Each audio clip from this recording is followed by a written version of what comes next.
Усім прывітанне, з вами Зміцер Лукашук і як звычайна абмярковаем падзею Беларусі і за яе межамі са студыі Еўрарады. Я разам з Франыкам Вячоркам просім прабачэння ў нашых гледачоў і слухачоў за невялічкую тэхнічную затрымку, але справа ў тым, што Франыка заўсёды вельмі складана выцягнуць у студыю, таму што калі ён прыязджае, будь то ў Варшаву, будь калі іншае месца, то вельмі шмат сур'ёзных сустрэчаў мае і ўклініцца даволі складана. Дарэчы, а сёння якія важныя сустрэчы былі, будуць? Не, сёння былі закрытыя кансультацыі з рознымі прадстаўнікамі польскіх уладаў па сітуацыі з Беларусю, з беларусамі, а зараз паседжанне кабінету пачынаецца праз паўгадзіны, таму вельмі шчыльна, а ўжо праз 2 гадзіны мы вяртаемся ў Вільню. Ну вось, бач, як що вельмі плотна. Калі ўжо размова пайшла пра тое, што сустрэчы тут у Варшаве, безумоўна, з прадстаўнікамі польскіх дзяржаўных устаноў ці палітыкамі пра беларусаў, то якая сітуацыя, як вам бачыцца вось уся сітуацыя з беларускім грамадствам, беларускай дыаспарай, не толькі ў Польшы, а можа быць і ў іншых краінах Балты, як вось що ж таки развіваецца вот гэтая не вельмі добрая сітуацыя, не веду, можна тут называць дыскрымінацыяй, не можна, але нейкіх прыціснення ў правах, скажем так. Ну, у Польшчы ў параўнанні з іншымі краінамі найлепшая сітуацыя для беларусаў, таму што працягваюць выдаваць прытулкі, міжнародную абарону, працягваюць выдаваць візы, ну, асноўным па гуманітарных прычынах. Ну і самае важнае, што яны пакінулі уезд аўтамабілем на беларускіх нумарах, тое, чаго няма у Латвіі, напрыклад, так, але ў Літве пакуль такі прамежкавы варыянт. Ну і плюс размаўлялі таксама пра іншыя праблемы з легалізацыяй, з дакументамі. Важна, каб працягвала працу рабочая група ў Міністэрства ўнутраных справаў, дзе ўдзельнічаюць прадстаўнікі беларускай грамадзянскай супольнасці. То бок нам даводіцца проста у працэсе вырашаць шэраг пытанняў. Ёсць таксама пытанне вызвалення палітвязняў, якое мы пастаянна падымаем на розных узроўнях, таму што для Польшчы важнае, конечно, вызваленне Анджэя Пачобута, а для нас важнае вызваленне усіх палітычных вязняў. Ну і зараз новы ўрад у Польшчы яшчэ, і мы так намацваем вот гэтыя кропкі і прыярытэты напярэдадні польскага старшынства ў еўрапейскім звязе, таму што у вялікай ступені менавіта Польшча вызначае еўрапейскую стратэгію па Беларусі. Калі Польшча вызначае еўрапейскую стратэгію, то чаму, скажем, паглядзеўшы на Польшчу, зараз іншыя краіны, тая ж самая Латвія, Літва, не змяняюць усё ж, ну, ці скажем, не палягчаюць. Можна ж было сказаць, ну, тады вось на эмоцыях, тады вось нам как бы на іншых меркаваннях прынялі такія рашэнні, зараз паглядзелі на Польшчу і вырашылі, што, ну, можа, пагарачыліся. Ну, так і адбылося. Дзякуючы таму, што Польшча пагадзілася з нашымі аргументамі і зрабіла змякчэнне гэтых абмежаванняў. Ну, то бок дазволілі уезд аўтамабіляў, а таксама змякчылі умовы правозу тавараў на мяжы, то бок зараз так не шкуматаюць, як у самым пачатку. А Літва змякчыла істотна, але не цалкам, не так, як Польшча. Ну і Латвія дазволіла па папярэдняй рэгістрацыі увозіць ці ўязджаць на аўтамабілях з беларускімі нумарамі. То бок, дзякуючы Польшчы, нам удалося паплываць на Літву і Латвію. Не ідэальна, але гэта ўсё працэс. Натуральна, і тут у Польшчы, і ў іншых балтыйскіх краінах галоўны прыярытэт – это бяспека. Для нас самае важнае – гэта мабільнасць, каб беларусы маглі ўязджаць, вяртацца, атрымліваць візы. А для іх самае важнае, каб не ўязджалі агенты, каб не было эмігрантаў на мяжы. Ну, мы спрабуем неяк шукаць такі баланс, каб яны, калі гавораць пра абмежаванне на праезд праз мяжу, каб яны ўсё-такі фокусаваліся на транзіце грузаў, але каб гэта не біла па праездзе звычайных пасажыраў. Па візавых пытаннях можна вырашыць ўсё ж такі сітуацыю палепшыць? Якія перашкоды на гэтым шляху стаяць? Ну, зараз візы працягваюць выдаваць у Беларусі. Я не думаю, што сітуацыя будзе палепшацца. У цэлым выдаецца візаў столькі ж, колькі ў мінулым годзе, нават трошкі больш. Ёсць праблема, што візаў выдаюць менш шматразовых. Ну, працягваюць італьянцы, Нямецчына выдаюць нават некалькігадовыя візы час ад часу. Агулам па ўсім еўрапейскім звязе мы бачым такую тэндэнцыю, што яны выдаюць менш доўгатэрміновых шэнгенскіх візаў не толькі беларусам, а па ўсім свеце. Калі браць па колькасці шэнгенскіх візаў, Беларусь роўна займае лідыруючую пазіцыю тут. Я не ведаю, ці іншыя краіны на душу насельніцтва атрымліваюць столькі візаў, колькі атрымліваюць беларусы. І яны, еўрапейцы, і ў Брусэлі, яны, ну, ідуць нам насустрач, так, захоўваючы гэты аб'ём. Але, на жаль, колькасць супрацоўнікаў дыпламатычных місіяў у Беларусі абмежаваная, колькасць консульскіх работнікаў, якія могуць ставіць пячаткі, вось гэтыя санкцыі на візы, яны недастаткова, каб выдаваць і забяспечыць попыт, візавы попыт унутры краіны. Вырашаецца это часткова за кошт прыцягнення вот гэтых агенцыяў візавых, праз якія выдаюцца. З агенцыямі ёсць праблема, што вельмі часта розныя там камерцыйныя установы, яны скупляюць месцы для рэгістрацыі, і звычайнаму чалавеку бывае цяжка зарэгістравацца, знайсці месца без пасярэдніка, а пасярэднікі, як правіла, бяруць вельмі шмат грошай. Дзесьці гэта вырашаецца, ну, як у выпадку з Польшчай, так, але дзесьці гэта ўсё роўна вельмі складана. Бываюць такія выпадкі, калі там французская віза, калі чалавеку атрымлівае шматразовую візу па льготным тарыфе і рэгіструецца там за 2 тыдні, а бываюць выпадкі, калі людзям трэба чакаць па 2, 3, 4 месяцы. То бок нейкай адзінай логікі ў атрыманні ўсіх візаў няма, і таму беларусам даводзіцца проста як бы неяк дапасоўвацца, дастасоўвацца да тых умоваў, якія ёсць цяпер. Франак, шмат гляжу по чату, по каментарах, і мне вот яшчэ да пачатку эфира таксама пісалі, хвалюе людзей, вот по якім гадзінніку ты звяраеш час, які у тебе гадзіннік і той нашумелы скандальны, я б нават сказаў, гадзіннік, які яго лёс? Звяраю па сваім тэлефоне, а гадзіннік ён... Падымі руку падымі. Руку падняў, гадзінніка няма, але гадзіннік пайшоў на дабрачынную ініцыятыву, будзе марафон, эстафета салідарнасці, і там будуць адбывацца аўкцыёны у падтрымку палітычных вязняў Беларусі, і я думаю, што там будзе разыграны гадзіннік. Вось гэты другі марафон салідарнасці, які будзе бліжэйшым часам, такі падтрымку палітвязняў. Так, гэта быў план, і я адразу тады пасля той сітуацыі з гадзіннікам адразу яго перадаў, і зараз вось чакаем, калі гэта адбудзецца. Я думаю, што бліжэйшыя некалькі месяцаў. Франак, нашумелыя словы Андрэя Ягорова падчас канферэнцыі «Новая Беларусь» пра тое, што, ну, скажем так, потым ён быў у нас у эфіры і сказаў, ёсць інфармацыя, што паслы, амбасадары пэўных краінаў плануюць вярнуцца ў Беларусь. І трэба скарыстацца гэтым момантам, каб яны не проста так вярнуліся, а каб, ну, как бы на умовах того, што вызваляюцца пэўныя палітвязні. І тут два моманты. Першы, ці сапраўды ёсць інфармацыя, што ўжо некаторыя краіны пераглядаюць сваю пазіцыю і згодныя там разглядаюць магчымасць вяртання амбасадараў? Ёсць адзіная пазіцыя еўрапейскага звязу зменшыць дыпламатычную прысутнасць у Беларусі пасля таго, як сам рэжым пачаў змяншаць колькасць дыпламатычных прадстаўнікоў унутры краіны, і многія паслы выехалі ў знак пратэсту на гэта. Але зараз няма нейкіх знакаў, што паслы будуць вяртацца.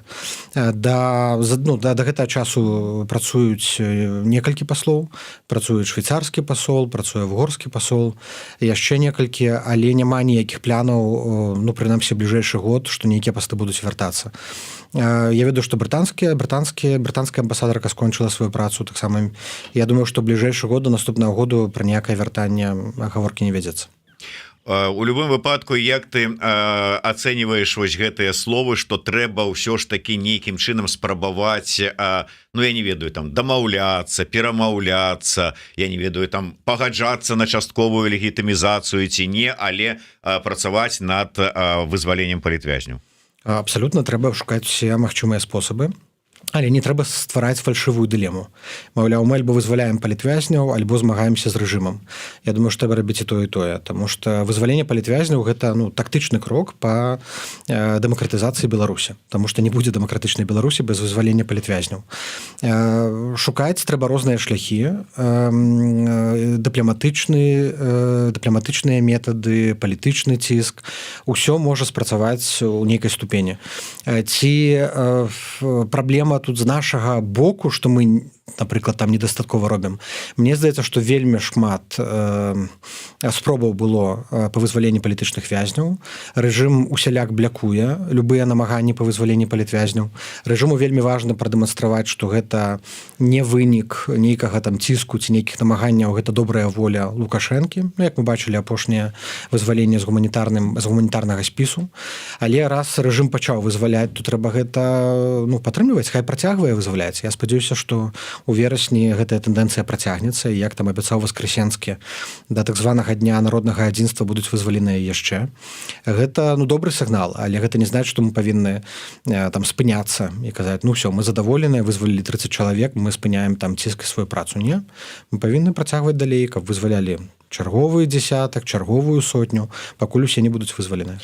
Ты кажаш, мы павінны працягваць там ціск ці яшчэ што, ёсць нейкія прыкметы таго, што ўсё ж такі нейкія асобныя там пэўныя дзеянні дэмакратычных сілаў спрыяюць менавіта вызваленню. Той же самы узгаданы Воскресенскі неяк там здаецца, разам з Азаронкам у яго там в эфіры сказаў, хай яны не прымазваюцца, гэта чыста гуманітарны трэк, гэта чыста гуманнасць Лукашэнкі, а што яны там кажуць нейкім чынам, што іх там дзеянні, там санкцыі, там ціск ці яшчэ што-небудзь, маўляў, гэта ўсё ерунда.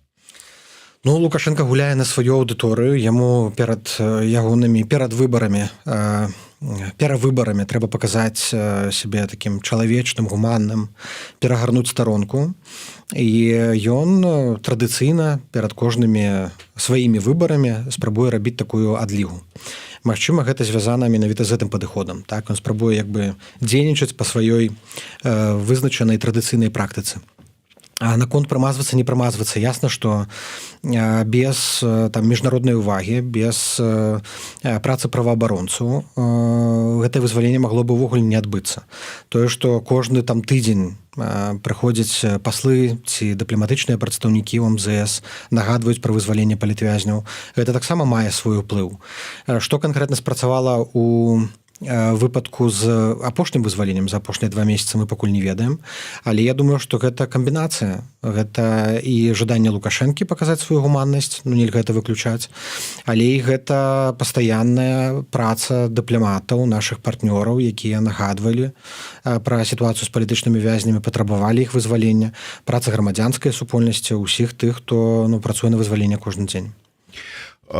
Ёсць яшчэ такая нібыта дылема, прыпісваюць прынамсі яе дэмакратычным сілам, альбо ўсе, альбо ніхто. Маецца на ўвазе, палітвязні павінны выйсці на свабоду. Якой пазіцыі вы прытрымліваеце? І ты асабіста, і офіс? Не, я думаю, што каб вызвалілі ўсе, все роўна паступова павінны вызваляць аднаго за іншым. То бок гэта адно іншае не выключае. То бок мы вызваляем паступова людзей, але ў выніку павінны прыйсці да таго, што няма палітычных вязняў і што няма рэпрэсію.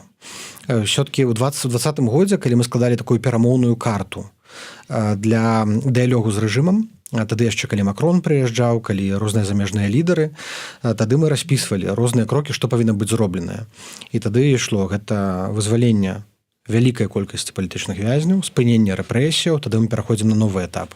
Мы разумеем, што гэта не адбудзецца ў адзін дзень, што хутчэй за ўсё не будуць вызваленыя там усе 1400 ці там тысячы, колькі там мы не ведаем імёнаў, а што гэта будзе паступовы этап, але важна, каб ён быў сістэмным.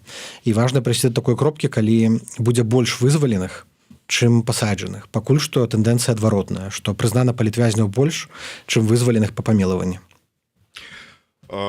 Я вярнуся яшчэ да гэтай жа тэмы, але тэма абменаў, ці вызвалення этих спісаў, па якіх быў такі шуму шмат з нагоды таго, што ніякім чынам да вось гэтага вялікага абмена, які быў умоўна паміж Расіяй і ЗША, выйшаў грамадзянін Нямецчыны з-за кратаў у лукашэнкаўскіх, але ніхто ніякім чынам, ні беларускія палітвязні не выйшлі, ні аднаго чалавека у межах гэтага абмена, ні дэмакратычныя сілы не тое, што не спрычыніліся, але ім нават не паведамілі, што будзе такое адбывацца, не было інфармацыі. Як так сталася і якія высновы вы зрабілі з той сітуацыі? Я думаю, што не толькі нам не паведамілі нават тым дзяржавам, якія ўдзельнічалі ў абмене. Гэта кажа пра сакрэтнасць гэтых перамоваў. Мы бачым, што і міністру Сікорскаму і прэзідэнту Дуду задаюць тое самае пытанне. І яны таксама не маглі паўплываць на тое, каб вызвалілі, напрыклад, пачобута ў рамках гэтага абмену. Але я думаю, што эта сітуацыя прыцягнула ўвагу да беларускіх палітвязняў. Апошнія тыдні тэма беларускіх палітвязняў гучыць і ў Брусэлі, і з Вашынгтонам у нас перамовы. У Святланы Ціханаўскай быў званок тэлефонны з міністркай БРБОК, дзе яны ў дэталях абмеркавалі гэтую ўсю сітуацыю, што і як адбывалася. Ну, я думаю, што мы павінны проста карыстацца гэтай сітуацыяй, каб пераканацца, што пры наступнай магчымасці беларусы будуць туды ўключаныя. Я думаю, што сам Лукашенко не быў зацікаўлены у вызваленні палітычных вязняў. Ён трымаецца за іх, як там за апошні свой там кавалак суверэнітэту. Для яго вельмі важна, каб ніхто больш там, каб это не выглядала, што гэта вынік нейкага ціску. Ён бы насамрэч мог зарабіць нават ачкі, калі б ён дадаў гэты спіс на абмен нейкія беларускія імёны, некалькі беларускіх імёнаў. Але ён чамусьці вырашыў гэта не рабіць, альбо нават яму не прапанавалі такую магчымасць. Ну так ці інакш, што ўсё разважанне зараз у тэорыі. Нам трэба проста пераканацца, каб наступны раз, калі такая сітуацыя з'явіцца, каб мы былі ўключаны і нашыя палітычныя вязні былі ў выніку такіх перамоваў ці такіх абменаў вызваленыя. Я знаходжуся ў камунікацыі з калегамі, у тым ліку журналістамі, у тым ліку з журналістамі расійскімі, ну от з незалежных СМІ, і адтуль мне прыйшла інфармацыя, што ну нібыта па іх прыкідках рыхтуецца зараз вельмі актыўна другі абмен. Ёсць якія-небудзь чуткі з гэтым? Ёсць чуткі, але мы пераканаліся, што лепш усё, што тычыцца там вызвалення абменаў, лепш трымаць гэта у сакрэце. І ўвогуле вельмі такія сенсітыўныя ўсе рэчы лепш не выносіць на публіку. Таму што ўжо было некалькі сітуацыяў, калі нейкія рэчы прасочваліся ў паблік і яно зрывала. Таму я думаю, што давайце проста будзем цішэй, асабліва што тычыцца вызвалення людзей. У нас адбываюцца кансультацыі, бліжэйшыя некалькі тыдняў будзе шэраг сустрэчаў на тэму палітычных вязняў. Але давайце, пакуль мы не дасягнулі нейкага поспеху, нейкага выніку, просто не будзем гэта ў пабліку абмяркоўваць. Цалкам згодны, просто я ж чаму на гэта звярнуў увагу, таму што абмяркоўваецца гэта сярод расійскіх незалежных СМІ, і я просто как бы не вельмі не хацелася б, каб сітуацыя паўтарылася, што это выключна ізноўку будзе умоўна там Москва, Вашынгтон і ўсё.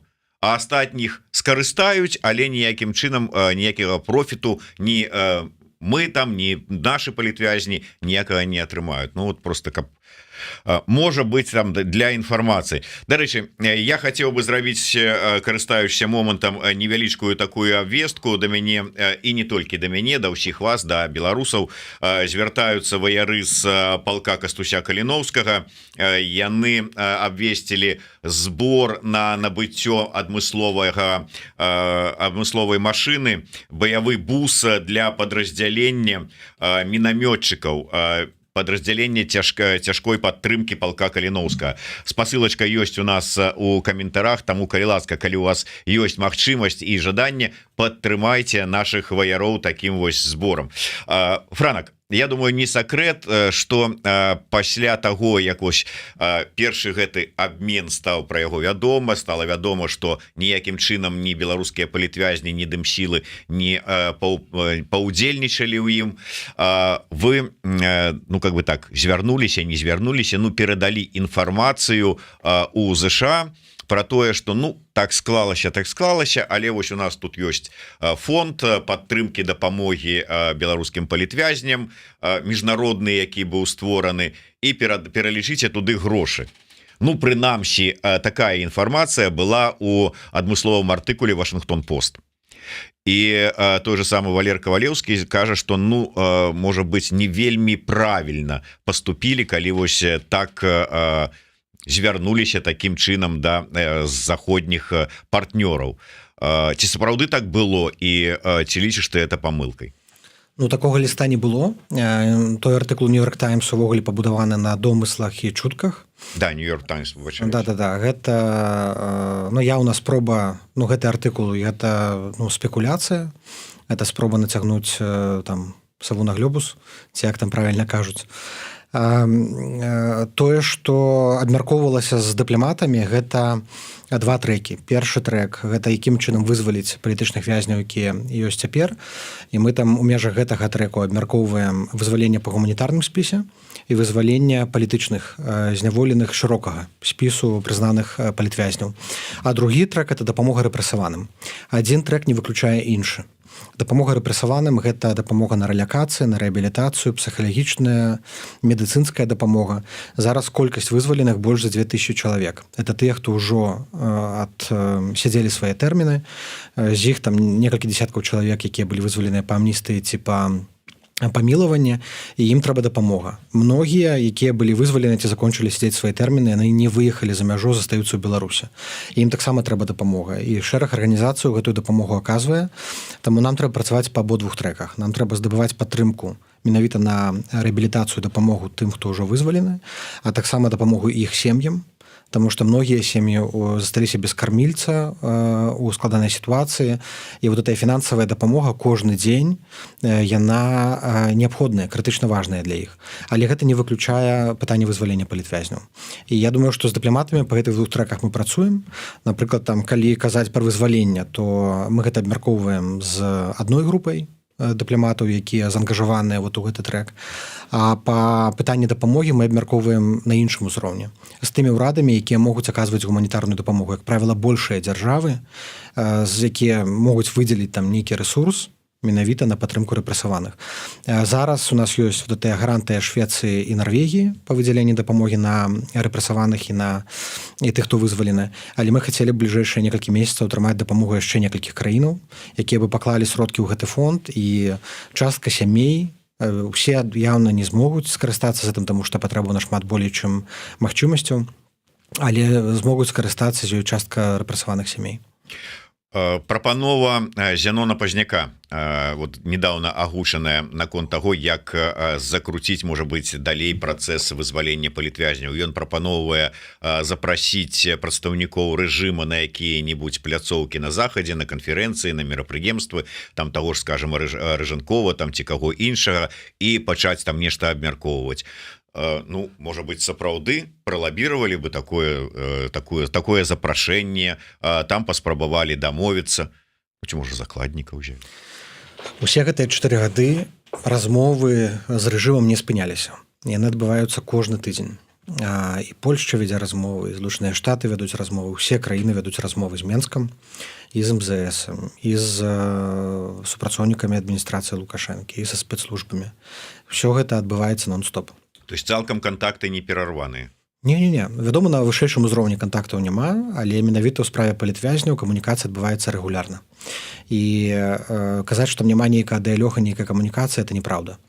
Сам Рыжанков, он ездзіць па міжнародных івентах, но зараз ён праз месяц павінен быць на генасамблеі ААН у Нью-Йорку.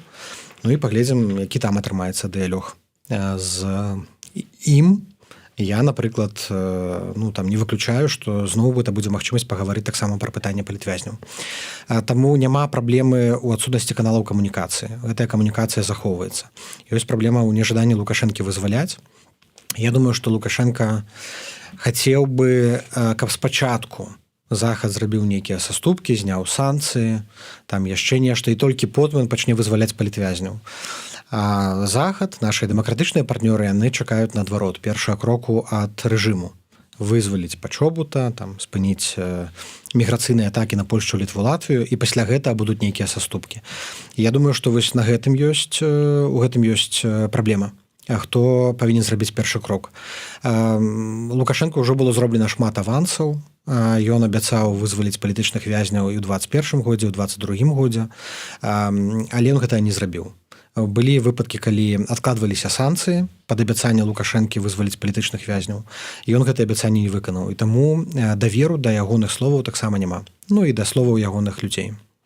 Так, у 13 у Франыка пачынаецца пасяджэнне аб'яднанага пераходнага кабінета, таму хуценька, бо тэму вельмі шмат, на жаль, ну але як ён і сказаў адразу, экспрэс атрымаецца у нас размова. Франак, вось гэтая сітуацыя з унясеннем у адзін з выніковых дакументаў канферэнцыі такога славазлучэння, як нацыянальная лідарка, і там як потым пачалі жартаваць, што бестэрміновая, ну але там і гэтак далей.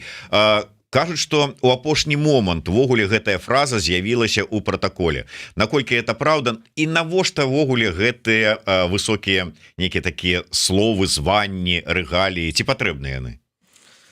Ну, я не браў удзел у распрацоўцы гэтага пратаколу. Там былі прадстаўнікі каардынацыйнай рады, кабінету, стратэгічнага аддзелу офісу, якія распрацоўвалі гэта. На мой погляд, там сама фармулёўка нацыянальная лідарка не вельмі ўдалая. Я заўжды прапановваў, каб выкарыстоўваць прэзідэнт-элект, таму што яна найбольш дасканала апісвае сітуацыю, што Святлана Ціханаўская атрымала перамогу на выбарах, але не ўступіла ў сваю пасаду. Але нацыянальная лідарка, напэўна, было такім кампрамісам у працы гэтай рабочай групы, якая распрацоўвала гэты пратакол. У пратаколе фіксавалі пазіцыі, ролі кожнай са структураў, што ёсць каардынацыйная рада, што ёсць кабінет, што ёсць офіс, якія функцыі выконвае Святлана Ціханаўская. І было прапісана, у каго якія паўнамоцтвы, і у апісанні да Святланы Ціханаўскай было прынцыпе абазначана тое, што было ўсе гэтыя 4 гады, што яна прэзідэнт-элект, якая не ўступіла ў сваю пасаду, але ўступіўшы ў пасаду, яе задача будзе правесці новыя свабодныя выбары. Таму тут нічога новага ў гэтым няма, але гэта важна фіксаваць таксама, таму што здача рэжыму гэта пазбавіць дэмакратычныя сілы легітымнасці, пазбавіць іх міжнароднага прызнання, і калі гэта не фіксаваць у дакументах, тады рэжым можа сказаць, ну ўсё, яны не маюць ніякай легітымнасці, законнасці, цяпер Лукашенко зноў прэзідэнт. Тое, што это было зафіксавана, гэта слушна, гэта добра, але это не значыць, што гэты пратакол не можа памяняцца. Я думаю, што сітуацыя ўсё роўна не будзе такой фіксаванай, калі там будуць вызваленыя там палітычныя лідары з турмаў, калі памяняецца сітуацыя геапалітычная, і гэты пратакол трэба будзе мяняць, але тое, як ёсць цяпер гэты пратакол зафіксаваў. Усё грамчэй гучаць галасы апазіцыі да апазіцыі, якія кажуць, што ўсё ж таки можа быць варта было б Ціханаўскай нейкім чынам пацвердзіць мандат, як это гучыць, ну там правесці нейкія выбары. З другого боку, прапаганда ўвогуле пайшла яшчэ далей, што маўляў Ціханаўская баіцца, што зойдуць далёка гэтае вызваленне палітвязняў, выйдзе на волю там Калеснікава ці Бабарыка, і альбо яшчэ што яшчэ там цікавей Ціханаўскі, і яны пасунуць Ціханаўскую, і маўляў пачнецца барацьба. Увогуле да ўсёй гэтай сітуацыі як ты ставішся?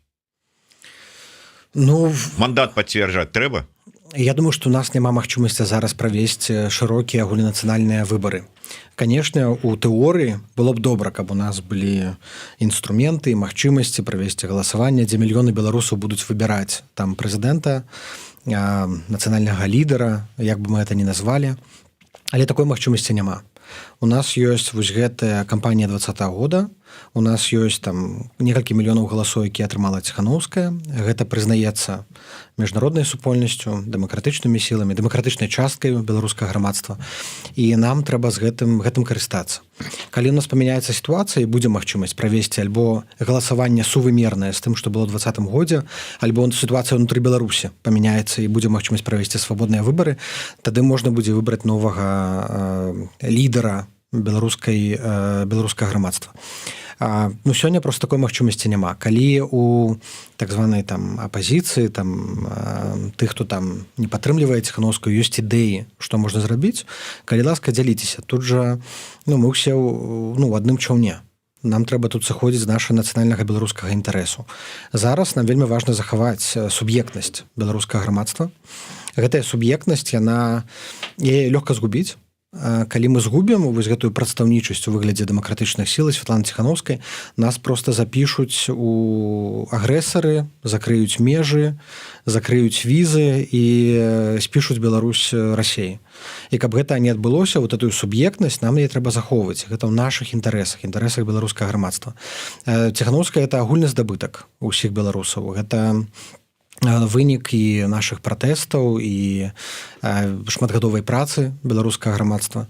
І яе трэба разглядаць таксама інструментальна. Это тое, што мы маем, тое, што мы можам згубіць патэнцыйна. Для Беларусі это будзе вялікая трагедыя. Калі у нас, напрыклад, Беларусь будзе толькі асацыявацца з Лукашэнкам, тады ўвесь цяжар адказнасці за злачынства Лукашэнкі будзе на беларусах. Таму мне не падабаюцца вот этой ідэі, там, канфармісцкія ідэі, давайте прызнаем, легітымізуем тое, што адбываецца ў Беларусі, ну тое, што казаў Андрэй Ягораў на канферэнцыі.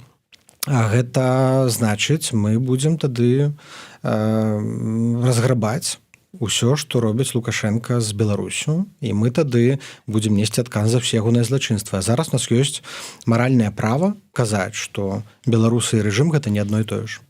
Але чаго чакаць ад 25-го года у розных накірунках? Па-першае, ці будзе такая ж самае прызнанне Ціханаўскай і на захадзе сярод іншых еўрапейскіх палітыкаў? Ну, яны ж мераюць ўсё ж такі электаральнымі цыкламі. Вось 25-й год, закончылася кадэнцыя, маўляў, і працягнецца ці не? З другога боку, я ўжо чую размову пра тое, што можа быць, захад зараз захоча, ну да, Лукашенко ізноўку пераабярэ сам сябе.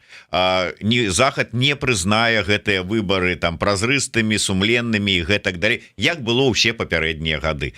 Але пэўную супрацу, як было ўсе папярэднія гады, з ім пачне налажваць. І, адпаведна, дэмсілы Ціханаўская адыдзе таксама на другі, на трэці план. От як бачыцца, стратэгія? Ну, ёсць, безумоўна, рызыка, што ўвага да Беларусі будзе ў цэлым змяншацца. І ясна, што Лукашенко не здолее там вярнуцца да бізнес as usual, як было раней, бо ён перайшоў надта шмат чырвоных лініяў. Ён цягнуў Беларусь у вайну, шантажуе ядзернай зброі, працягвае гэтыя міграцыйны ціск. Там сёння, там учора украінскі МЗС зрэагаваў таксама на перакідванне войск да мяжы. Мы не можам разглядаць цяпер сітуацыю Беларусі асобна ад геапалітычнай сітуацыі ў рэгіёне. Таму такого адназначнага нейка там вяртання да адносінаў з Лукашэнкам і яго немагчыма сабе ўявіць. І 25-й год і гэтыя выбары нічога не памяняюць. Канешне, увага да дэмакратычнага руху, дэмакратычных сілаў можа патэнцыйна зменшыцца. І ў такім разе мы проста згубім нашу апору, магчымасць уплываць на сітуацыю, адваёўваць візы, адваёўваць адкрытыя межы. Такая рызыка сапраўды ёсць. І каб гэта не адбылося, нам трэба якраз дзейнічаць адным фронтам, нам трэба паказваць актыўнай дзейнасцю, што мы існуем, што мы не згодныя з дзеяннямі рэжыму, што мы падтрымліваем Украіну. Вялікую працу робяць беларуская дыяспара ва ўкраіне, беларускія добраахвотнікі ва ўкраіне, якія паказваюць розніцу паміж рэжымам і беларусамі. Ну і там у нашых інтарэсах захоўваць вось гэтае адрозненне паміж рэжымам і дэмакратычнай супольнасцю. Як казаў міністр Ландсбергес, так, у беларусаў ёсць маральны суверэнітэт. І вось каб гэты маральны суверэнітэт захаваць, каб нас не клалі ў адзін кошык з Расіі, нам неабходныя спікеры ад беларускай дэмакратычнай часткі беларускага грамадства. 25-й год будзе складаны, ён будзе складаны і для нас, але ён будзе складаны і для Лукашэнкі. Мы бачым, што ён вельмі залежыць зараз ад Пуціна. Яго на інтэрв'ю расійскім прапагандыстам нагадвалі вось гэтыя прызнальныя інтэрв'ю Пратасевіча, каму ён Маркаву даваў інтэрв'ю, так, дзе ён спрабаваў ужо так і сяк паказаць сваю вернасць, лаяльнасць, што ён раскайваецца за сваю там нелаяльнасць, што войскі адвёў ад мяжы. Але я не думаю, што магчыма ўвогуле ўявіць нейкі разварот Лукашэнкі на захад. І ён гэта не зробіць. Нават калі ён будзе там імітаваць нейкі дыялог там захадам, там нейкую адкрытасць для размоваў, ён усё роўна не зменіць сваю палітыку. І калі Пуцін загадае, ён будзе выконваць волю ў Масквы. Ну і на завяршэнне коротко, заўтра павінен быць разгляд у судзе справы Андрэя Гнёта. Офіс можа нейкім чынам усё ж таки, я разумею, что нешта рабілася да гэтага часу, але сітуацыю паспрабаваць хоць в апошні момант выратаваць. Я спадзяюся, што ўсё будзе добра. З нашых перамоваў мы вялі працу на палітычным узроўні у асноўным, і я думаю, што ўсё вырашыцца калі не заўтра, то бліжэйшыя некалькі месяцаў пазітыўна. Але гэта не значыць, што трэба расслабляцца. Я думаю, што ўсё роўна вельмі важна тое, што ўчора дыяспары па ўсёй Еўропе выходзілі ў падтрымку Андрэя Гнёта. Дзякуй вялікі ўсім адвакатам, юрыстам, актывістам, якія дапамагалі Гнёту. Дзякуй тым, хто ахвяраваў таксама яму падтрымку. Это вельмі важна. Я думаю, што калі нам удасца выйграць гэты кейс, адваяваць Гнёта, то мы ў вялікай ступені вырашым пытанне з выдачай праз Інтэрпол і ў іншых краінах. Нам трэба стварыць пазітыўны прэцэдэнт, і кейс Гнёта можа стаць такім пазітыўным прэцэдэнтам. Дзякуй вялікі. На жаль, Франыку трэба спяшацца на канферэнцыю, на пасяджэнне аб'яднанага пераходнага кабінета. Такім чынам, дзякую. Подписывайтеся на сацыяльныя сеткі і офісы Святланы Ціхановскай і аб'яднанага пераходнага кабінета, ну і ўсіх астатніх дэмакратычных сілаў. І, безумоўна, не забывайце пра YouTube канал Еўрарады і падтрымайце збор для беларускіх ваяроў на набыццё баявога аўтамабіля. Спасылачка у нас ёсць у каментарах, а мы працягнем нашу размову. Жыве Беларусь. Жыве.